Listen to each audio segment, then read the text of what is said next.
شرور أنفسنا ومن سيئات أعمالنا من يهد الله فلا مضل له ومن يضلله فلا هادي له ونشهد أن لا إله إلا الله وحده لا شريك له ونشهد أن سيدنا ونبينا وشفينا وحبيبنا ورؤوفنا ورحيمنا ومولانا محمدا عبده ورسوله أما بعد فأعوذ بالله من الشيطان الرجيم بسم الله الرحمن الرحيم لا تلهكم أموالكم ولا أولادكم عن ذكر الله ومن يفعل ذلك فأولئك هم الخاسرون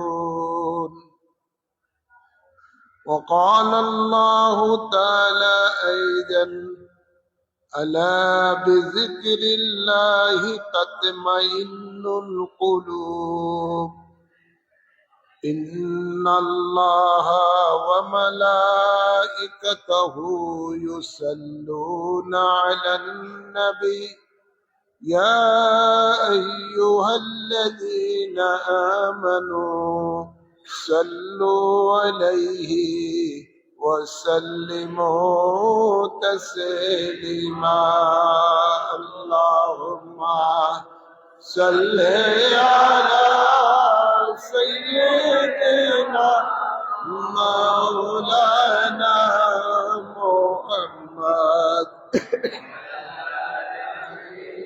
سيدنا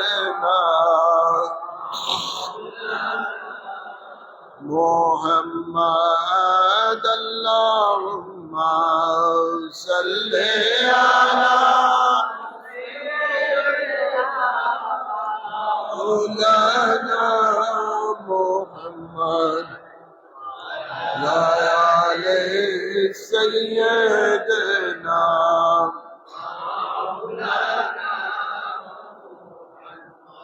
حب رسول حب خدا حدیث پاک ঘোষণা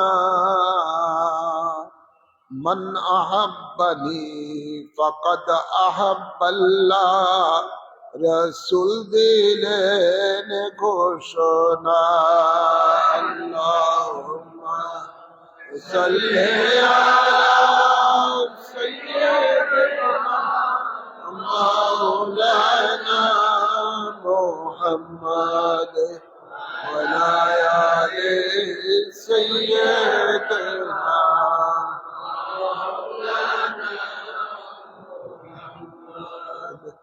नबी जी के ताज़ीम करा ईमानदारेर निशाना व तुअज़्ज़िरुहु व तुवक्किरुहु कुरानेते घोषणा अल्लाहुम्मा सल्ली अला سيدنا مولانا محمد وعلى آل سيدنا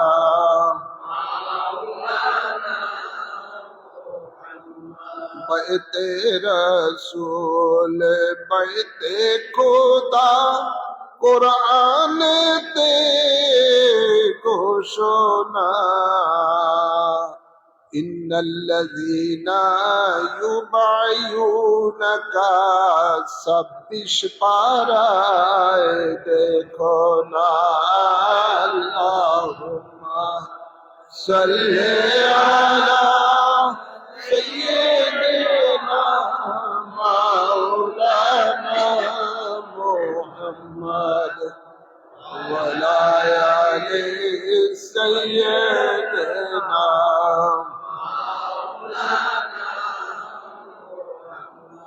अल्लाह अल्लाह अल्लाह ला इलाहा इल्लाह अल्लाह अल्लाह अल्लाह ला इलाहा गुनाहगारेर गुनाह झरे नबी दरूदे लाखों कोटि सालाम जानाई कदमे अपनार नबी जी अल्लाह अल्लाह अल्लाह ला इलाहा इल्लाह अल्लाह अल्लाह अल्लाह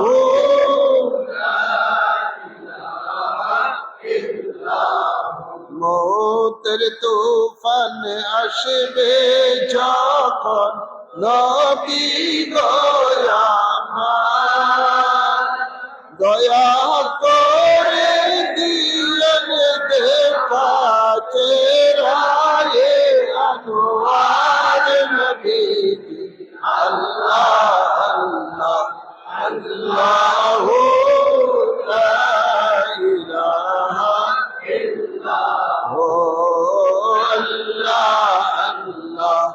अल्लाह ला इलाहा कौसर मालिक नबी हबीब अल्लाह दया करे पिलाइएन रहमतेर कौसर नबी अल्लाह अल्लाह अल्लाह ला इलाहा इल्लाह अल्लाह अल्लाह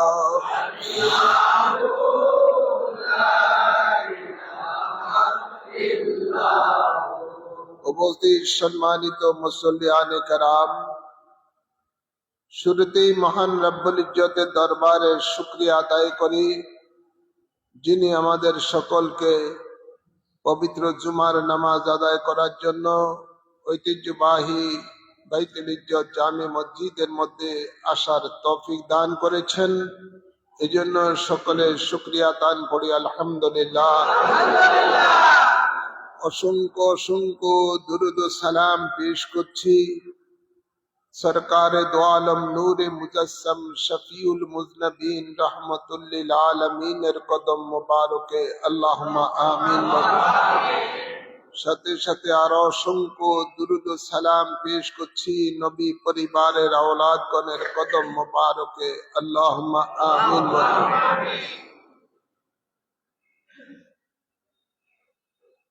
আল্লাহ তাবারক ও তাআলা পবিত্র কালামে পাকে ইরশাদ করেন, কদ আফলাহা মান তাযাক্কা ওয়া যাকারা ইসমা রাব্বিহি ফাসাল্লা।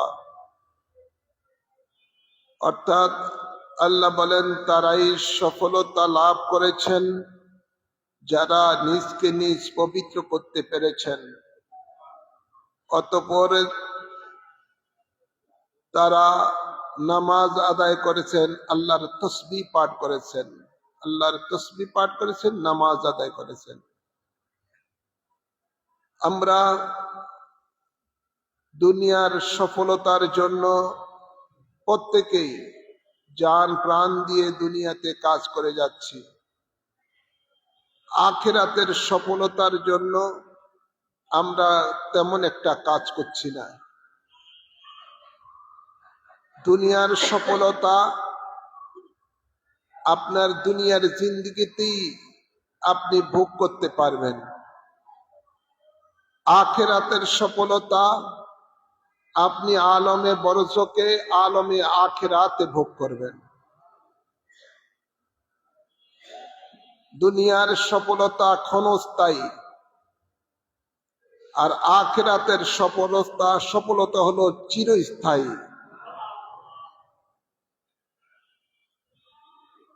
আখিরাতের জিন্দিগি দুনিয়ার জিন্দিগির তুলনায় 1 সেকেন্ডের সময় না। মানুষ আখিরাতকে ভুলে যায়, দুনিয়ার পিছনে শুধু দৌড়াচ্ছে। দুনিয়ার সফলতা অর্জনের জন্য মানুষ দুনিয়ার পিছনে দৌড়ায়। যিনি দুনিয়ার পিছনে যত বেশি দৌড়াবেন তিনি তত বেশি আখিরাতকে ভুলে যাবেন। যিনি আখিরাতের পিছনে দৌড়াবেন, দুনিয়া তার পিছনে দৌড়াবে। মানুষ দুনিয়ার পিছনে দৌড়তে দৌড়তে ক্লান্ত হয়ে যায়, তখন ওই মানুষটার নামাজ পড়ার আর খেয়াল থাকে না, ইবাদত করার মধ্যে কোনো মজা পায় না, আল্লাহর জিকির করার সময় পায় না, অর্থাৎ আল্লাহর ইবাদতের দিকে তার মন আর থাকে না, শুধু দুনিয়ার সফলতার পিছনে দৌড়ায়, ওই দিকেই তার মন।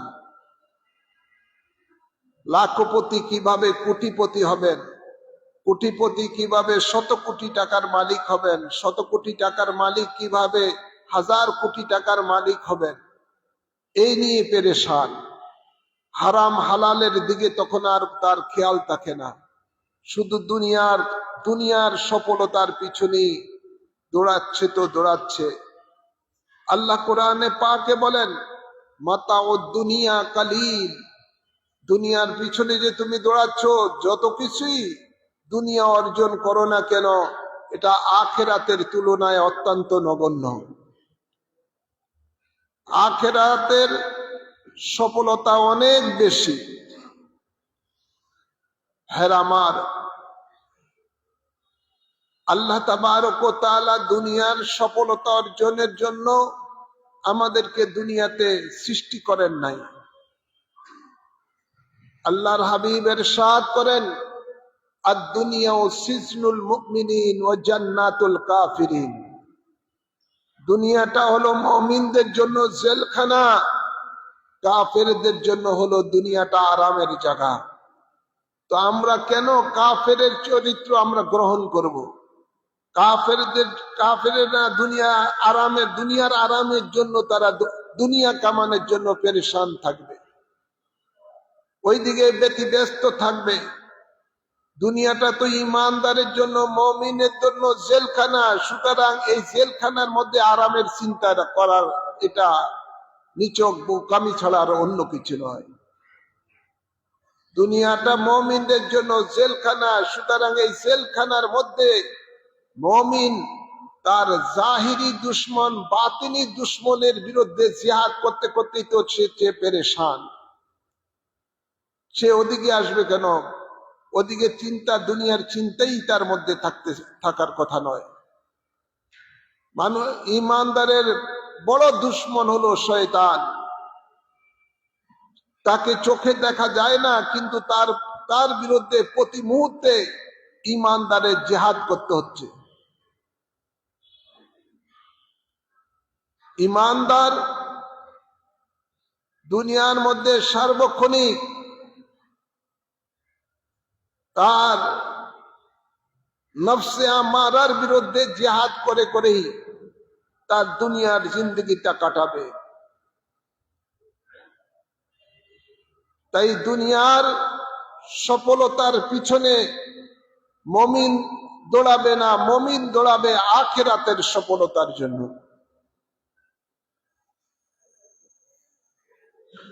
আল্লাহ তাবারক ওয়া তাআলা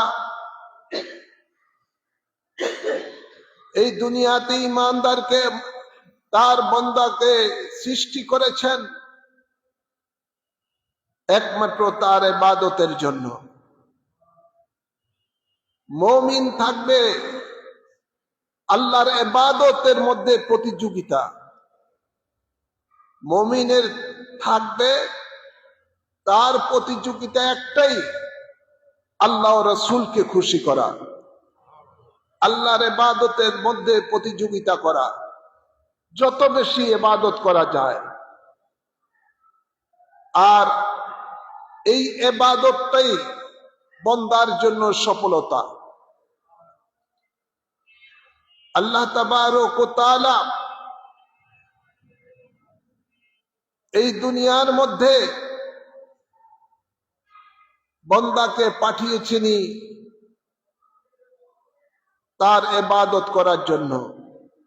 এই ইবাদত থেকে যারা দূরে সরে গেছে, আল্লাহ কোরআনে পাকে বলেন, লা তুলহিকুম আমওয়ালুকুম ওয়ালা আওলাদুকুম আন যিকরিল্লাহ ওয়া মান ইয়াফআল যালিকা ফাউলাইকা হুমুল খাসিরুন।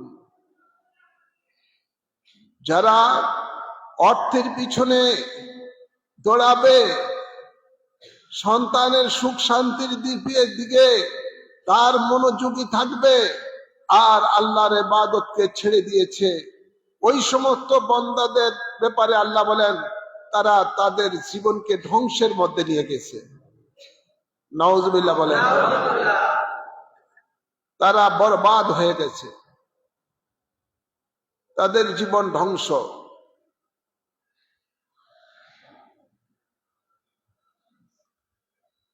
এক সাহাবী, রাসূল পাকের একজন সাহাবী, তার একটা আঙ্গুরের বাগান ছিল। ওই আঙ্গুরের বাগানের মধ্যে সে গেল আঙ্গুরের বাগান দেখার জন্য, পরিচর্যার জন্য। যখন ভিতরে ঢুকলেন আঙ্গুর বাগানের, তখন কাজ করতে করতে এক সময় ওনার নামাজের টাইম হয়ে গেছে। তিনি ওই বাগানের মধ্যেই নামাজে দাঁড়িয়ে গেলেন। নামাজে যখন শুরু করলেন, নামাজ পড়া অবস্থায় ওনার সামনে একটা পাখি একবার এদিক সেদিক দৌড়াদৌড়া করছে, অর্থাৎ চড়ুই পাখি আঙ্গুর খাওয়ার জন্য বা অন্য যে কোনো পাখি আঙ্গুর খাওয়ার জন্য ভিতরে ঢুকেছে, এখন বের হওয়ার রাস্তা পাচ্ছে না, তাই এদিক সেদিক সে ছুটাছুটি করছে। এক পর্যায়ে ওই সাহাবীর নজরটা পাখির দিকে পড়ে গেছে সামান্য সময়ের জন্য, যেহেতু সামনে দিয়ে এটা আপ ডাউন করতেছে, দৌড়াদৌড়ি করতেছে। নামাজ যখন সমাপ্ত হলো, তার মনের মধ্যে খেয়াল, আমি তো নামাজ আল্লাহর ইবাদতের জন্য দাঁড়িয়েছি, আল্লাহকে সন্তুষ্টির জন্য দাঁড়িয়েছি। যেহেতু রাসূল পাক সাল্লাল্লাহু আলাইহি সাল্লাম বলেন, লা সালাতা ইল্লা বিহুজুরিল কলব, তোমাদের নামাজ পরিপূর্ণ হবে না হুজুরি কলবের নামাজ ছাড়া। হুজুরি কলবের নামাজ হলো যার ইবাদত করা হচ্ছে তাকে দেখে দেখে ইবাদত করা। এখন সাহাবায়ে কেরাম, ওই সাহাবী তো আল্লাহর ধ্যানে ছিলেন, আল্লাহর দিদারে ছিলেন, হুজুরি কলবের নামাজের মধ্যে ছিলেন, আর ওই অবস্থায় সামনে পাখিটা দৌড়াদৌড়ি করছে। কিছুক্ষণের জন্য তার চোখটা ওদিকে পড়ে গেছে, পাখির দিকে। তিনি ভাবলেন যে মাবুদের ইবাদতের জন্য আমি দাঁড়িয়েছি, সেই ইবাদতের মধ্যে আজকে পাখি এসে বাধা সৃষ্টি করেছে। তাই তিনি ভাবলেন, এই বাগান যদি আমার না হতো তাহলে তো এই বাগানে আমার আশা হতো না, এবং আমার আল্লাহর ইবাদতের মধ্যে বাধা সৃষ্টি হতো না। তাই তিনি ভাবলেন, এই বাগান আর আমি রাখবো না। রাসূল পাকের দরবারে এসে বললেন, ইয়া রাসূলুল্লাহ সাল্লাল্লাহু আলাইহি সাল্লাম, এই বাগান আমার আল্লাহর ইবাদতের মধ্যে বাধা সৃষ্টি করছে, সুতরাং এই বাগান আমি রাখবো না, এটা আল্লাহর রাস্তায় আমি দান করে দিলাম।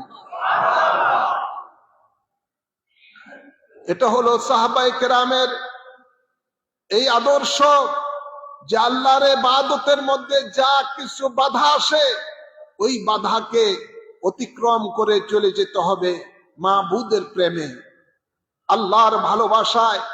তাকে সব কিছু তুচ্ছ করে দিতে হবে।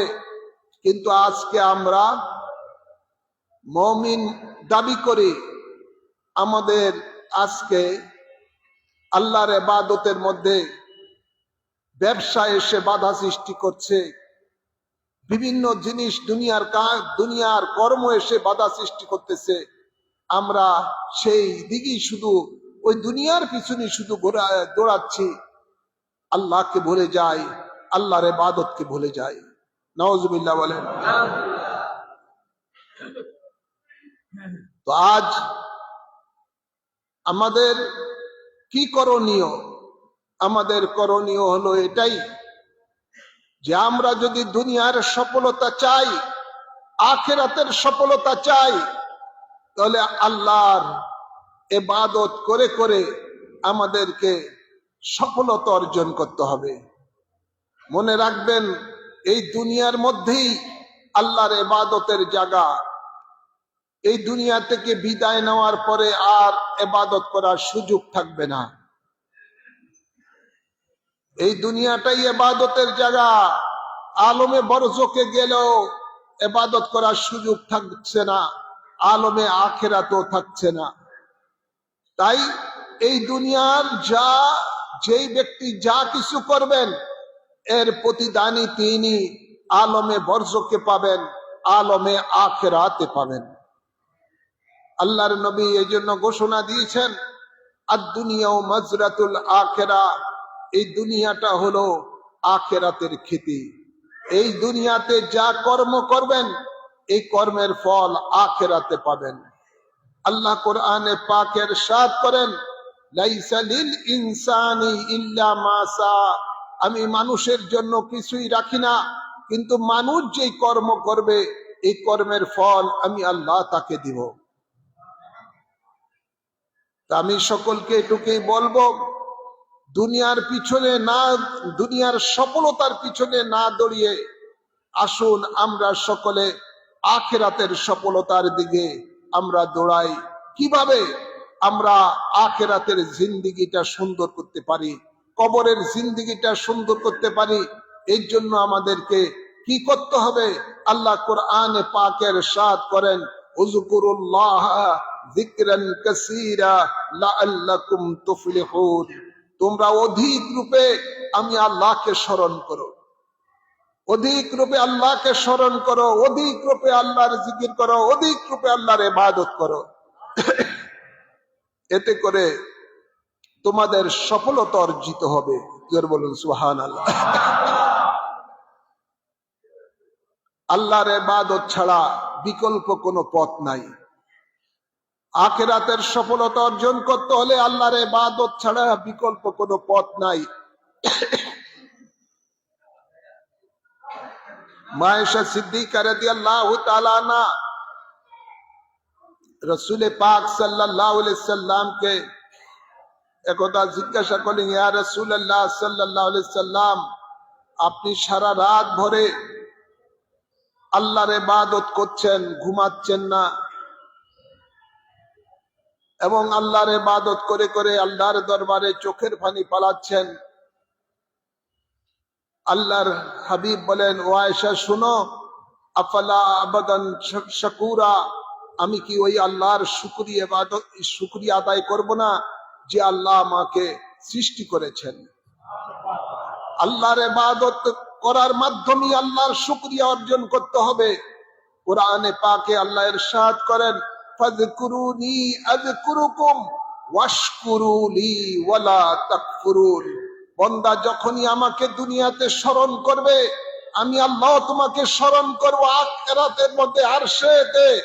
সুতরাং আল্লাহ বলেন, ওয়াশকুরু লি, আমার শুকরিয়া আদায় করো।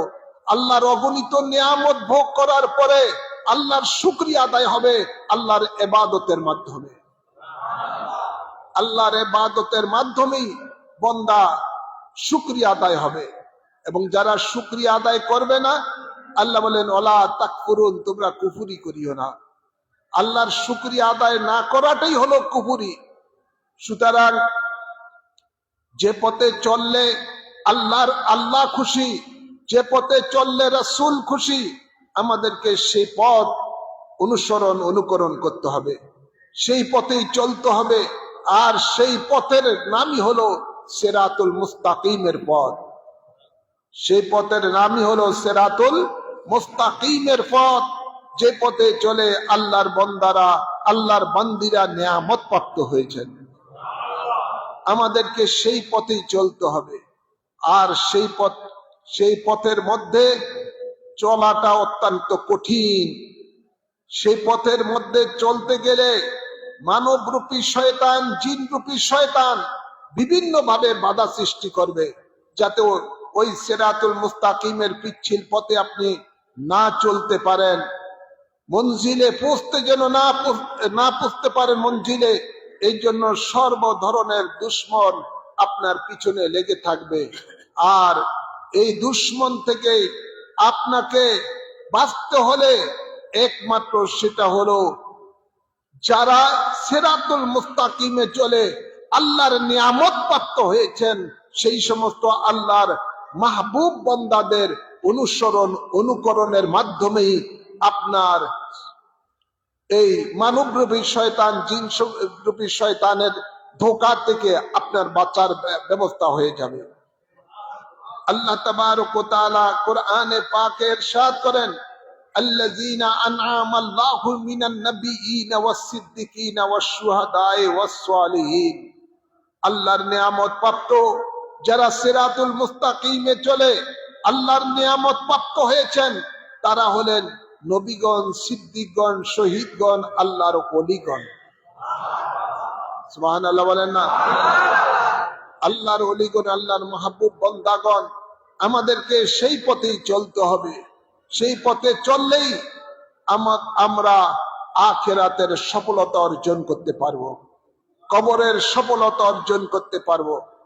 আল্লাহ তাবারক ওয়া তাআলা কোরআনে পাকে ইরশাদ করেন, ফাযাক্কির ফাইন্না যিকরা তানফাউল মুমিনিন।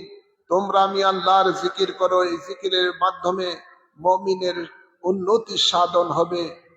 আজ আমরা আল্লাহর ওলিদের, আল্লাহর মাহবুব বান্দাদের, আল্লাহর নিয়ামত প্রাপ্ত বান্দারা আমাদেরকে আল্লাহর জিকির কিভাবে করতে হবে, কিভাবে আল্লাহর জিকির করে সফলতা অর্জন করতে পারবেন, সেটা আল্লাহর মাহবুব বান্দাগণ আমাদেরকে শিক্ষা দান করে গেছেন। আমাদেরকে সেই শিক্ষায় শিক্ষিত হয়ে ওনাদের দেখানো পথে আমাদেরকে চলতে হবে, তাহলে আমাদের জিন্দেগীর মধ্যে সফলতা আসবে। আল্লাহ কবুল করুন, সবাই বলুন আল্লাহুম্মা আমিন। আজকে আমরা যেন আখিরাতের সফলতা অর্জন না করতে পারি, তার জন্য মানবরূপী শয়তান, জিনরূপী শয়তান বিভিন্ন রূপ নিয়ে আমাদের চতুর্দিকে ঘুরতেছে, বিভিন্ন রূপ নিয়ে ঘুরতেছে। মিডিয়ায় দেখেন, এমনি দেখেন, বিভিন্ন বক্তাদের বক্তব্যের মধ্যে দেখেন, আজকে সমানে মানবরূপী শয়তানেরা ইমান বিধ্বংসী কথাবার্তা বলে বলে মানুষকে বিভ্রান্ত করতেছে। এই শীতকাল আসলেই ওয়াজের সিজন, সুন্নিরা যা ওয়াজ করে, সুন্নি আলেম ওলামারা যা ওয়াজ করে, তার থেকে আমার মনে হয় শতগুণ বেশি এই মানবরূপী শয়তানেরা ওয়াজ করে।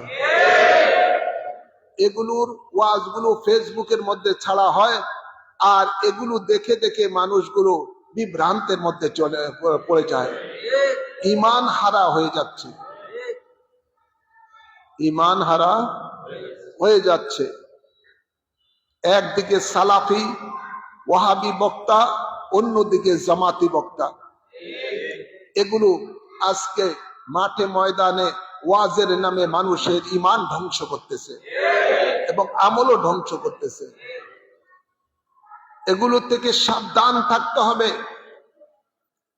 এগুলোর ওয়াজ শোনা হারাম, যাদের ওয়াজের দ্বারা মানুষের ঈমান আমল বরবাদ হয়ে যায়। সিরাতুল মুস্তাকিমের পথে থেকে মানুষকে জাহান্নামের পথে নিয়ে যায় ওদের ওয়াজের মাধ্যমে। তাই সুন্নি ওলামায়ে কেরাম যে ওয়াজ নসিহত করেন সেগুলো শুনবেন, আর বাতিলদের ওয়াজ শোনা সম্পূর্ণরূপে হারাম। কেননা এদের ওয়াজের দ্বারা মানুষের ঈমান ধ্বংস হয়ে যায়। তো আল্লাহ তাবারক ওয়া তাআলা কুরআনে পাকের ইরশাদ করেন, বান্দা শান্তি চাও, ইহকালের শান্তি পরকালের শান্তি যদি পেতে চাও, তোমার ব্যক্তি জীবনের শান্তি, পারিবারিক জীবনের শান্তি, সমাজ জীবনের শান্তি, রাষ্ট্র জীবনের শান্তি যদি পেতে চাও, একটা কাজ করো। সেটা বলেন, আল্লাহ বলেন, আলা বিযিকরিল্লাহি তাতমাইন্নুল কুলুব। সুবহানাল্লাহ বলেন। শান্তি চাও, শান্তি দেওয়ার মালিক কে? আওয়াজ করে বলেন, শান্তি দেওয়ার মালিক সে আল্লাহ। বলেন, শান্তি যদি পেতে চাও, হৃদয়ের মধ্যে শান্তি চাও, তাহলে আমি আল্লাহকে তোমরা স্মরণ করো। সেই স্মরণটা আল্লাহ বেশি করে আউলিয়া কেরামগণ আমাদেরকে শিক্ষা দিয়েছেন। আমরা যখন নিঃশ্বাস বাহিরে পালাই, আল্লাহকে যেন মনে মনে স্মরণ করি। নিঃশ্বাস যখন ভিতরে নেই, মনে মনে যেন আল্লাহকে স্মরণ করি। সদা সর্বদা আমরা যেন স্মরণ করি। কাউসে পাক বলেন, এই স্মরণটা হলো জিক্রে পাসান পাস।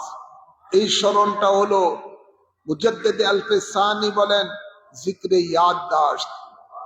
সদা সর্বদা মানুষ মাবুদকে স্মরণ করা।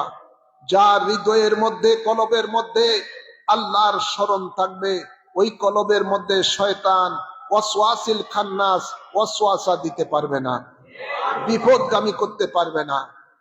সেখানের মধ্যে যখন আল্লাহর জিকির কলবের মধ্যে চলবে, আল্লাহর স্মরণ যখন কলবের মধ্যে থাকবে, তখন তার ওই কলবের মধ্যে তার সাথে, আল্লাহর সাথে ওই জিকিরের কারণে একটা প্রেমের বন্ধন সৃষ্টি হয়ে যাবে। যখন যেই ব্যক্তি অধিক রূপে তার কলবের মধ্যে আল্লাহর জিকির রেখেছেন, আল্লাহর স্মরণ রেখেছেন, ওই বন্দাটা বন্দা থেকে আল্লাহর বন্ধু রূপে পরিণত হয়ে যাবে। তাই আমাদের সকলকেই অধিক রূপে তরিকতের সবক আদায় করতে হবে। তরিকতের জিকিরগুলো, জিকিরগুলো আমাদের মধ্যে জারি রাখতে হবে। তাহলেই আমাদের সফলতা আসবে, আখিরাতের সফলতা, কবরের সফলতা, এবং এই সাথে সাথে আমাদের দুনিয়ার জিন্দিগিরও সফলতা আসবে। ওই সফলতা, যে সফলতা বাতিল থেকে আপনার জীবন হেফাজত থাকবে, শয়তানের ধোঁকা থেকে জীবন হেফাজত থাকবে। আমরা যেন সেই কাজগুলো করি। আজকে ইনশাআল্লাহ বাদে মাগরিব খানকা শরীফের মধ্যে আমাদের মাসিক তরিকতের জলসা হবে। জলসায় আপনারা অংশগ্রহণ করবেন। যেখানে যেখানে আমাদের তরিকতের জলসাগুলো হয়, সেই জলসাগুলো, জিকিরের মাহফিলগুলোর মধ্যে অংশগ্রহণ করে আপনার জাহিরি বাতিনি পবিত্র করবেন। মনে রাখবেন, আমাদের গুনার কারণে আমাদের এই কলবের মধ্যে কালিমা পড়ে গেছে, পাপের কালিমা পড়ে গেছে। আর এই কালিমা পড়ার কারণে আজকে আমাদের কাছে গুনাহকে গুনাহ মনে হয় না, গুনাহকে আমাদের কাছে গুনাহ মনে হয় না।